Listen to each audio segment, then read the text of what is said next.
আচ্ছা, আলামিন ভাইয়ের বিষয়তে দেখো, আলামিন ভাইয়ের ভালোবাসার মানুষ সোশ্যাল মিডিয়াতে অনেক।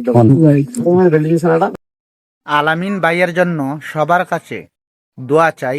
সবাই আল্লাহর রাস্তায় দোয়া করবেন যেন দ্রুত সুস্থ হয়ে আমাদের মধ্যে চলে আসেন আবারও। কিছুই জানাচ্ছে না, তবে কোন একজাক্টলি লোকেশন বলতে পারতেছে না, কারণ এখানে অনেক মানুষের হুড়ুম তুরুম। আর জানো তো, মানুষ অসুস্থ হইলে ভাই, আমি তো অসুস্থ হইলে তোমাদেরকে ওইভাবে একনলেজ করবো না, এটা একটা ডিস্টার্ব হয়ে যায়। অসুস্থ অবস্থায় কন্টেন্ট ক্রিয়েটরদের যে পরিমাণ বিভিন্ন ভিডিও করা শুরু করে, তাহলে এটা আরো একটা অসুবিধা। তো আমি যতদূর শুনছি 24% ড্যামেজ হয়েছে, মানে পুড়ে গেছে। ইন্টারনেটে এটা বিভিন্ন ভাবে তাও আমারও এটা জানানো উচিত না, বাট আমি তোমার বললাম।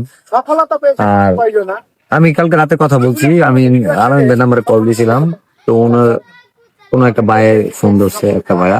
পরে আমি বলছি আমার কথা বললেন যে থরসব বিলাল ফোন দিছিল, আলামিন ভাইরে বললেন যদি আপনাদের কোনো ধরনের আমাদের ফিজিক্যালি অ্যাটেন্ড থাকার দরকার লাগে, আমাদের কোনো বিন্দু মাত্র প্রয়োজন নিট হয়, যদি আমাকে যদি কোনো নিট মনে হয় যে বিলাল ভাই থাকলে এই জায়গাটা, কারণ ধরুন একটা জায়গায় একটা রোগী নিয়ে, পেশেন্ট নিয়ে, বিভিন্ন কাগজপাতি নিয়ে দৌড়পাড়া, বা একটা ডক্টরের সাথে বসা, বা এগুলো মিটিং এর বিষয় থাকে, ইনফরমেশনের ব্যাপার থাকে।